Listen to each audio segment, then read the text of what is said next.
ओम शांति। आज बाबांकर 22 अप्रैल 2026 प्रातः मुरली बाबा कहउछंती मीठे बच्चे तुमे माने सठिक भावरे बाबांकर स्मृति रे रुह तेबे तुमर चेहरा सर्वदा चमकदार एवं खुशी बासिया होई रहिब। तुमे माने सठिक भावरे बाबांकर स्मृति रे रुह तेबे तुमर चेहरा सर्वदा चमकदार एवं खुशी बासिया होई रहिब। बाबा कहउछंती तुमे माने यथार्थ भावरे मो स्मृति रे रुह ताहा हेले तुमर चेहरा सर्वदा चमकदार एवं सदा हर्षित मुख रही परिब। प्रश्न, जोगरे बसिबार विधि कौन तथा एहा द्वारा कौन कौन लाभ होई थाए? जोगरे बसिबार विधि कौन तथा एहा द्वारा कौन कौन लाभ होई थाए? उत्तर, जेतेबेले जोग करिबा पाई बसुछ सेतेबेले बुद्धि द्वारा सब कर्म धंदा आदिर पंचायत को भूली निजकु देही अर्थात आत्मा बोली भाव। कारण देह एवं देहर संबंध गुड़िकर जाल बहुत बड़ अटे। सेही जाल को संपूर्ण रूपे भूली देह अभिमान ऊर्ध्व को चली जाओ अर्थात निजे मरीगले तुम पाई दुनिया मरीगला। बंचिथिबा अवस्थारे सबु किछि भूली एकमात्र बाबा को ही मने पकाओ। एहा ही हेउछि अशरीरी अवस्था। एहा द्वारा आत्मार कलंकी कम होई जाई थाए। गीत, रात के राही थक मत जाना। ओम शांति। पिला माने जोगर यात्रा रे बसिछंती जहाकु कुहा जाए निष्ठारे अथवा शांति रे बसिछंती। केवल शांति रे बसी नाहंती, किछि करूछंती, स्वधर्म रे स्थित होइछंती, किंतु जोगर यात्रा रे मध्य रहिबा आवश्यक। एही यात्रा शिखाउथिबा बाबा साथी रे मध्य नेई जाइथांती। सेमाने हेउछंती लौकिक ब्राह्मण जे कि साथी रे नेई जाइथांती। तुमे हेला आत्मिक ब्राह्मण। ब्राह्मणकर वर्ण अथवा कुल कुहाजिब। वर्तमान तुमे पिला माने जोगर यात्रा रे बसिछ। अन्य सत्संग रे बसिले गुरुंकर स्मृति आसी थाए, चिंतन चली थाए जे गुरु आसी प्रवचन सुनाइबे। से सबु हेला भक्ति मार्ग। एहा हेउछि जोगर यात्रा जहा द्वारा विकर्म विनाश होई थाए। तुमे जंक अर्थात पापरु मुक्त हेबा पई जोगयुक्त होई बसुछ। बाबांकर निर्देश हेउछि जे जोग द्वारा पाप कटिब। काहींकि ना मो ही पतित पावन अटे। मो काहारी स्मरण द्वारा आसु नाही। मोर आसीबा मध्य ड्रामा रे निर्धार्य होई रहिछि। एकथा शिव बाबा कहउछंती। जेतेबेले पतित दुनिया बदली पावन दुनिया हेबार थाए, आदि सनातन देवी देवता धर्म जहा प्राय लोप होई जाई थाए, सेतेबेले तार स्थापना पुनर्बार ब्रह्मांक द्वारा करिथांती। जे ब्रह्मांक विषय रे बुझाइछि जे से ब्रह्मारु विष्णु गोटे सेकेंड रे हेउछंती। पुणी विष्णुरु ब्रह्मा हेबारे 5000 वर्ष लागि थाए। एहा मध्य बुद्धि द्वारा बुझिबार कथा। तुमे जेउ माने शूद्र थिल एबे ब्राह्मण वर्ण को आसीछ। तुमे ब्राह्मण होइछ, तेणु तुमको खादमुक्त करिबा पई शिव बाबा ब्रह्माक द्वारा जोगर यात्रा शिखाउछंती। एही रचनार चक्र किपरि घुरुछि ताहा तो बुझी गलणी। एथिरे डेरी हेउ नाही। वास्तव रे एबे कली युग अटे। सेमाने केवल कहउछंती जे कली युगर एबे आदि समय, किंतु बाबा कहउछंती एहा कली युगर अंतिम समय। वर्तमान घोर अंधकार अटे। बाबा कहउछंती तुमको एही सबु वेद शास्त्रर सारांश बुझाउछि। तुमे पिला माने सकाळे एठारे जेतेबेले बसुछ सेतेबेले जोगर यात्रा रे बसिबाकु पड़ी थाए, नचेत मायार तोफान आसीब। कर्मधंदा आड़कु बुद्धि जोग चाली जीव। ए सबु बाहरर पंचायत अटे ना। जेपरी बुढ़ियाणी केते जाल बाहर करि थाए, पुणी से सबको ग्रास करी मध्य देई थाए। सेही परी देहर मध्य केते जंजाल रहिछि। काका चाचा मामा गुरु गोसाई केते जाल से सबुरु देह सहित मुक्त हेबाकू पड़िबो। केवल देही अर्थात आत्मा हेबाकू पड़िबो। मनुष्य शरीर छाड़िले सबु किछि भूली जाइथांती। निजे मरीगले दुनिया मरीगला। बुद्धि रे तो एही ज्ञान अछि जे दुनियार विनाश होई जिवो। बाबा बुझाउछंती जहार मुख खुलु नाही तेबे से केवल बाबा को मने पकांतु जेपरि एही ब्रह्मा शिव बाबा को मने पकाउछंती। कन्या पति को मने पकाई थाए काहेकि ना पति परमेश्वर होई जाई थाए। तेणु पितांक ठारु बुद्धि जोग हटी पति आड़े को चली जाए। इए तो हेले पति मानकर पति समस्तंकर बर अटंती ना। तुमे सबु कन्या अट भगवानकर समस्ती भक्ति करी थांती। सबु भक्तिनी माने रावणर जेल रे कड़ा पहरा मध्य रे बंदी होई रही छंती। तेणु बाबा को निश्चय दया लागिबो ना। बाबा दयार सागर अटंती। सिए ही समस्तंक उपरे दया करूछंती। वर्तमान तो बहुत प्रकारर गुरु अछंती जिए किछि शिक्षा देई देले तांकु गुरु कहि देउछंती। एठारे तो बाबा वास्तव रे राजयोग शिखाउछंती। एही राजयोग परमात्मा को बिना आउ केही शिखाई परिबे नाही। परमात्मा ही आसी राजयोग शिखाई थिले। पुणी एहा द्वारा कौन हेला ए कथा काहाकू जणा नाही। गीतार प्रमाण तो बहुत देउछंती। छोट छोट कुमारी माने मध्य गीता को मुखस्थ करी देउछंती। तेणु तांकर मध्य किछि ना किछि महिमा हेउछि। गीता किछि गुप्त होई जाई नाही। गीतार बहुत महिमा रहिछि। गीता ज्ञान द्वारा ही बाबा सारा दुनियार नवीकरण करूछंती। तुमर काया कल्पतरु कल्प वृक्ष समान अथवा अमर करी देउछंती। तुमे संतान माने बाबांकर स्मृति रे रहुछ। बाबांकर आह्वान करूनाह। तुमे बाबांकर स्मृति रे रही निजर उन्नति करूछ। बाबांक निर्देशना रे चालीबार शौक मध्य रहिबा उचित।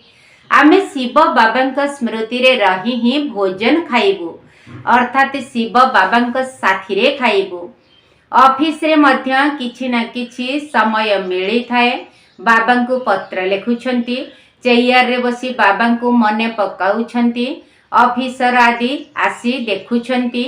ये बसी बसी जेपरि अंतर्ध्यान होई जाउछंती अर्थात अशरीरी होई जाउछंती। काहा काहार आखि बंद होई जाउछि काहार खोला रहुछि। केही एपरि बसी थांती जेपरि किछि देखु नाहांती जेपरि अंतर्ध्यान होई जाइथांती। एही परि ही होई थाए। बाबा मनर रस्सी को टाणी नेउछंती जहा द्वारा मौज रे बसी रही थांती। तांकु जदि पचारिबे तुमर कौन हेला कहिबे मु तो बाबांक स्मृति रे बसीथिली। बुद्धि रे रही थाए जे आमे बाबांक पाखकु जीवु। बाबा कहुछंती देही अभिमानी हेबा द्वारा तुमे मो पाखकु आसी जीव। पवित्र न होई सेठाकु तो जाई पारिब नाही। केउंटी को पवित्र दुनिया परम धाम को। एबे किपरि पवित्र हेब ए कथा बाबा ही कहि पारिबे। मनुष्य कहि पारिबे नाही। तुमे किछि ना किछि बुझुथिले अन्य मानकर मध्य कल्याण करि पारिब। तुमको अन्यर कल्याण करिबा पई बाबांको परिचय देबा पई पुरुषार्थ निश्चय करिबाकु हेब। भक्ति मार्ग रे मध्य हे ईश्वर पिता बोली कही मने पकाई थांती। कही तांती हे ईश्वर दया कर। एही भली डाकिबार एक अभ्यास होई गलानी। बाबा तुमको निज समान कल्याणकारी कराउछंती। माया समस्तंकु केते अबुझा करी देइछि। लौकिक पिता मध्य पिलार चाली चलनी ठीक न देखिले अबुझा बोली कही थांती। गोटिए वर्षरे पितार सबु संपत्ति उड़ाई देबे। तेणु बेहतर बाबा मध्य कहउछंती तुमको केते श्रेष्ठ कराइथिली। एबे निज चलनी को तो देख। एबे तुमे संतान माने जानुछ जे एहा किपरि आश्चर्यजनक खेल अटे।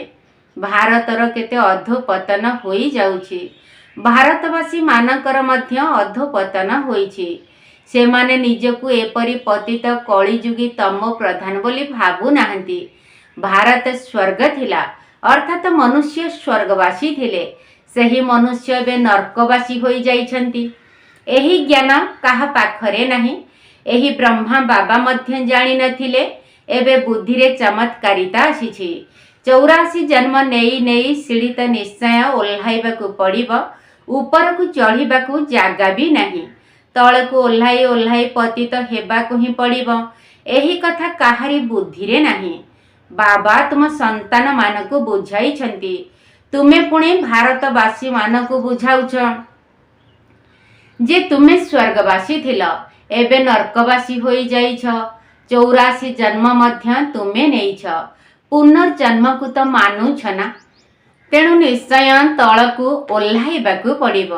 केते पुनर्जन्म नेइछ से कथा मध्य बाबा बुझाइछंती। वर्तमान तुमे अनुभव करूछ, आमे पवित्र देवी देवता थिलु, पुणी रावण पतित करि देइछि। शूद्ररु देवता कराइबा पई बाबांकु आसी पढ़ाइबाकू पड़ुछि। बाबांकु मुक्तिदाता पथ प्रदर्शक कुहा जाउछि, किंतु अर्थ किछि हेले बुझु नाहंती। एबे सही समय खूब शीघ्र आसुछि जेते बेले कि समस्तंकु जणा पड़ी जीव जे एमाने साधारणरु केते श्रेष्ठ होई गले। ड्रामा किपरि करा जाइछि केही स्वप्नरे मध्य भाबी नथिले जे आमे लक्ष्मी नारायणक परि होई परिबु। बाबा केते स्मृति देउछंती। एबे बाबांक ठारु संपत्ति नेबार अछि, तेणु श्रीमतरे चालिबाकू हेबो, जोगर यात्रार अभ्यास करिबाकू हेबो। तुमे जानिछ पाद्री माने पदयात्रा करिबाकू जिबा समय रे केते नीरवतार सहित जाई थांती। से ख्रीष्टंक स्मृति रे ही रुहंती, तांकर स्नेह ख्रीष्टंक प्रति रही थाए। तुम रुहानी पंडा मानकर परम प्रिय परम पिता परमात्मा का सहित स्नेह रही। संतान माने जानिछंती जे जेते पुरुषार्थ करी श्रीमत रे चालिब, तेबे पुरुषार्थर क्रमानुसारे कल्प पूर्व परी सेही भली राजधानी निश्चय स्थापन हेब। बाबा तो बहुत भल भल मत देउछंती, तथापि मध्य एपरी ग्रहचारी बसी जाउछि जहा कि श्रीमत रे चालू ही नाहंती। तुमे जानिछ जे श्रीमत रे चालिले ही विजय हेब, निश्चय रे ही विजय रहिछि। बाबा कहउछंती तुमे मो मतरे चाल। काहींकी भाबुछ जे एही ब्रह्मा मत देउछंती? सर्वदा भाव शिव बाबा राय देउछंती, से तो सेवार ही मत देबे। केही जदि कहउछंती बाबा एही धंदा करिबु, बाबा एही खता पाई मत देबे नहीं। बाबा कहउछंती मु आसीछि पतितरु पावन करिबार उपाय बताइबा पई, एही सबु कथा पाई नुहे। मोते डाकुछंती मध्य हे पतित पावन आसी आमको पावन कराओ। तेणु मु एही उपाय बताउछि जहा बहुत सहज अटे। तुमर नाम ही हेउछि गुप्तसेना। से माने पुणी हथियार बाण आदि देखाई देइछंती, किंतु एथिरे बाण आदिर कौनसी कथा ही नाही। ए सबु हेउछि भक्ति मार्ग। बाबा आसी सत्य मार्ग बताउछंती, जहा द्वारा अधा कल्प तुमे सत्य खंड को चाली जाउछ। सेठारे अन्य कौनसी राष्ट्र ही रहिब नाही। सत्य जुगरे काहाकू बुझाइले भी मानु नाहांती जे एहा किपरि होई परिब कि सत्य जुगरे केवल भारत ही थिला। ख्रीष्टंकर 3000 वर्ष पूर्वरु भारत स्वर्ग थिला ना। सेते बेले आउ कौनसी धर्म नथिला, पुणी वृक्षर वृद्धि होई चलिला। तुमे केवल निजर पितांकु निजर धर्म कर्म को भूली जाइछ। जदि निजकू देवी देवता धर्मर बोली भाबुथांत, तेबे अशुद्ध भोजन खराब खाद्य खाई नथांत, किंतु खाउछंती काहेकिना सेही गुण नाही। सेथिपाई निजकू हिंदू कही देउछंती, नचेत लज्जा आसीबा उचित। आमर पूर्व पुरुष माने एते पवित्र, आउ आमे एपरि पतित होइछु, किंतु निजर धर्म को भूली जाइछंती। एबे तुमे ड्रामार आदि मध्य अंत को भल भावरे जानी गलणी। एपरि कौनसी भी कथा थिले तुमे कही परिब जे बाबा वर्तमान पर्यंत एही परि पॉइंट्स कही नाहंती। ବାସ୍ ନଚେତ ମାଗଣାରେ ଦ୍ୱନ୍ଦ୍ୱରେ ପଡୁଛନ୍ତି। କୁହ ଆମେ ପାଠ ପଢୁଛୁ, ଯଦି ସବୁ କିଛି ଏବେ ଜାଣିଯିବୁ ତେବେ ତ ବିନାଶ ହୋଇଯିବ। କିନ୍ତୁ ନା, ଏବେ ସମୟ ଅଛି। ଆମେ ପାଠ ପଢୁଛୁ, ଅନ୍ତିମ ସମୟରେ ସମ୍ପୂର୍ଣ୍ଣ ପବିତ୍ର ହୋଇଯିବୁ। ପୁରୁଷାର୍ଥର କ୍ରମ ଅନୁସାରେ ପାପ କଟି ଚାଲିବ, ପୁଣି ଆମେ ସତ୍ୱ ପ୍ରଧାନ ହୋଇଯିବୁ। ପୁଣି ଏହି ପତିତ ଦୁନିଆର ବିନାଶ ହୋଇଯିବ। ଆଜିକାଲି କହୁଛନ୍ତି ମଧ୍ୟ କି ପରମାତ୍ମା କେଉଁଠି ଆସିଛନ୍ତି ନିଶ୍ଚୟ, କିନ୍ତୁ ଗୁପ୍ତ ଅଟନ୍ତି। ବାସ୍ତବରେ ଏହା ତ ବିନାଶର ସମୟ ଅଟେ ନା। ବାବା ହିଁ ମୁକ୍ତିଦାତା, ପଥ ପ୍ରଦର୍ଶକ ଅଟନ୍ତି, ଯିଏକି ଘରକୁ ଫେରାଇ ନେବେ। ସମସ୍ତେ ମଶା ସଦୃଶ ମରିବେ ଏ କଥା ମଧ୍ୟ ଜାଣିଛନ୍ତି ଯେ ସମସ୍ତେ ଏକାଭଳି ଯୋଗରେ ବସୁନାହାନ୍ତି। କାହାର ସଠିକ୍ ଯୋଗ ରହୁଛି, କାହାର ଅଧା ଘଣ୍ଟା, କାହାର 15 ମିନିଟ୍, କେହି ତ ଗୋଟିଏ ମିନିଟ୍ ମଧ୍ୟ ଯୋଗଯୁକ୍ତ ହୋଇ ରହୁନାହାନ୍ତି। କେହି କହୁଛନ୍ତି ଆମେ ସାରା ସମୟ ବାବାଙ୍କ ସ୍ମୃତିରେ ରହୁଛୁ, ତେଣୁ ନିଶ୍ଚୟ ତାଙ୍କର ଚେହେରା ଆକର୍ଷଣୀୟ ହୋଇ ଚମକୁଥିବ। ଏହିପରି ସନ୍ତାନମାନଙ୍କର ଅତୀନ୍ଦ୍ରିୟ ସୁଖ ରହିଥାଏ। କେଉଁଠି ହେଲେ ବି ବୁଦ୍ଧି ଭଟକିବ ନାହିଁ, ସେ ସୁଖର ଅନୁଭବ କରିଥାନ୍ତି। ବୁଦ୍ଧି ମଧ୍ୟ କହୁଛି ସେହି ଏକ ପ୍ରେମିକଙ୍କର ସ୍ମୃତିରେ ବସି ରହିଲେ କେତେ ପାପ କଟିଯିବ, ପୁଣି ଅଭ୍ୟାସ ମଧ୍ୟ ହୋଇଯିବ। ଯୋଗର ଯାତ୍ରା ଦ୍ୱାରା ତୁମେ ସଦା ସୁଖୀ, ସଦା ସମ୍ପତ୍ତିବାନ ହେଉଛ। ଚକ୍ର ମଧ୍ୟ ମନେ ପଡ଼ିଯାଉଛି। କେବଳ ଯୋଗରେ ରହିବାର ପରିଶ୍ରମ କରିବାକୁ ହେବ। ବୁଦ୍ଧିରେ ଚକ୍ର ମଧ୍ୟ ଘୁରୁଥିବ।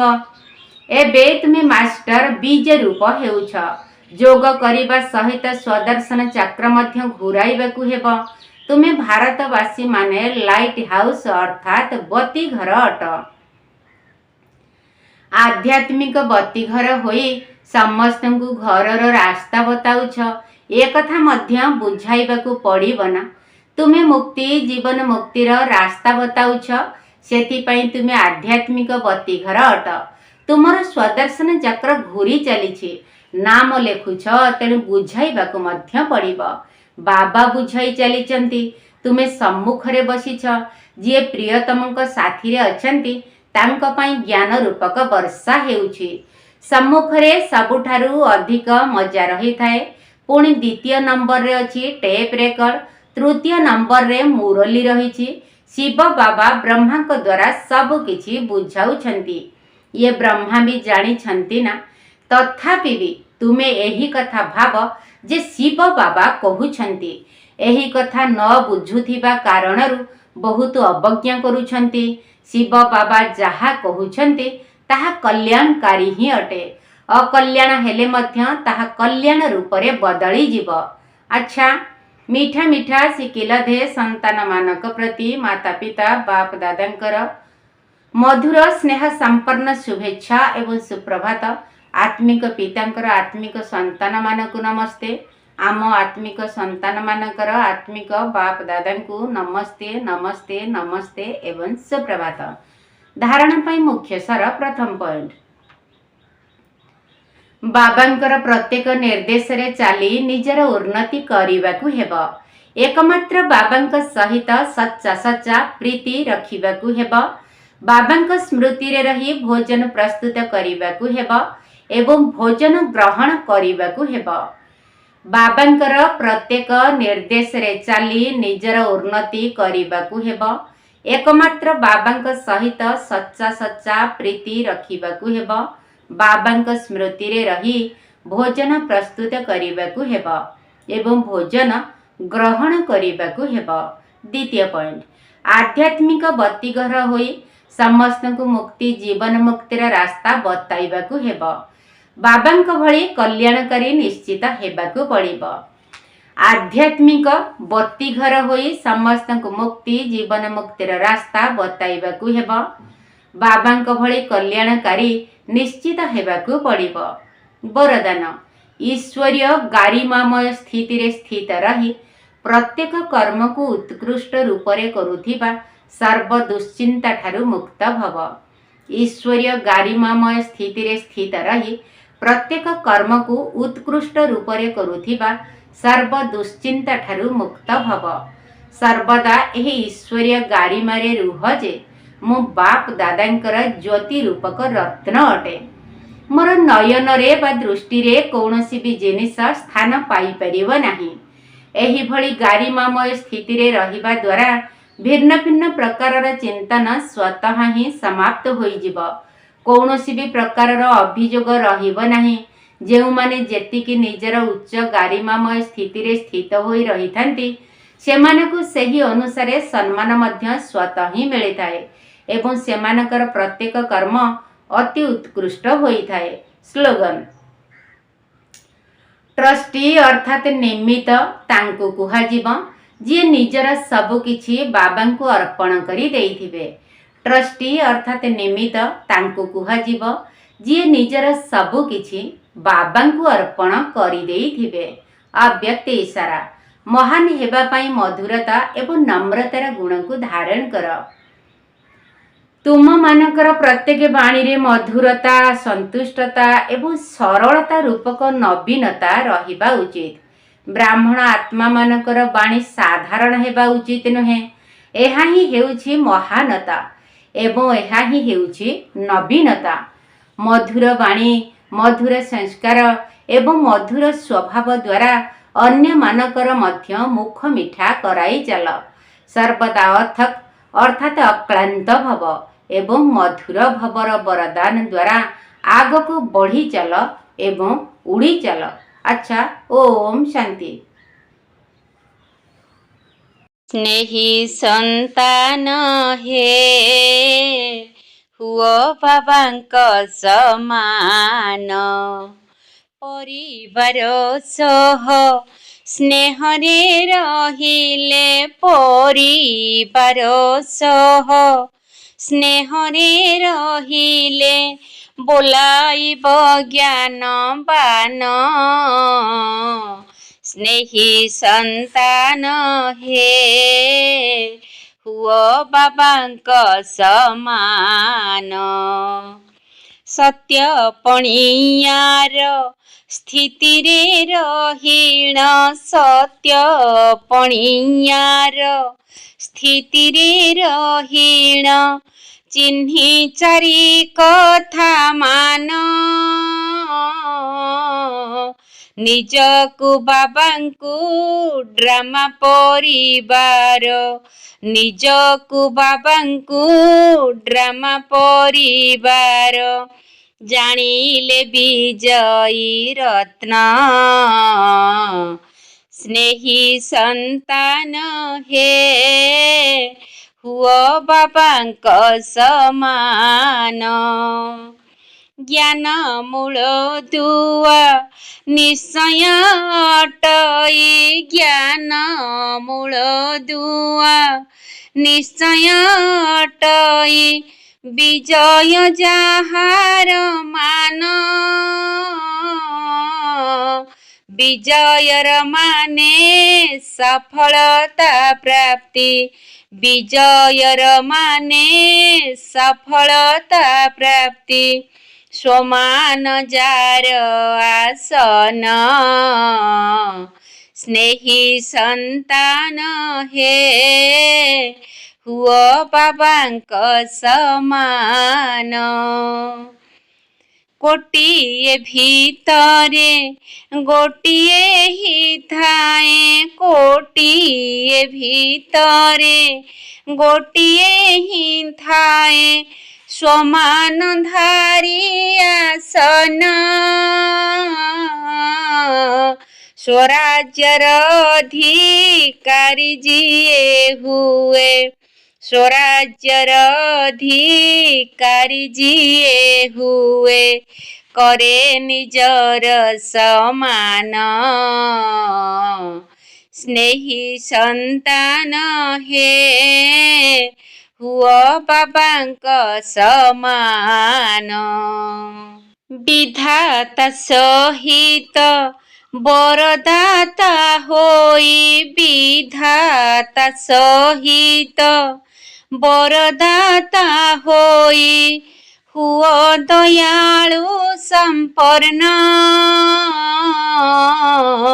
सत्य स्वरूपर स्मृति रे रहिले ସତ୍ୟ ସ୍ୱରୂପର ସ୍ମୃତିରେ ରହିଲେ ମିଳେ ଶକ୍ତିର ଆସନ। ସ୍ନେହୀ ସନ୍ତାନ ହେ ହୁଅ ବାବାଙ୍କ ସମାନ।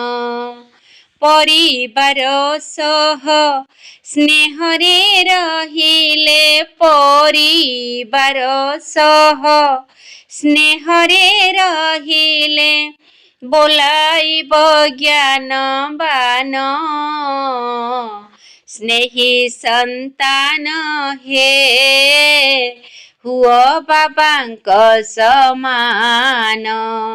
ସ୍ନେହୀ ସନ୍ତାନ ହେ ହୁଅ ବାବାଙ୍କ ସମାନ।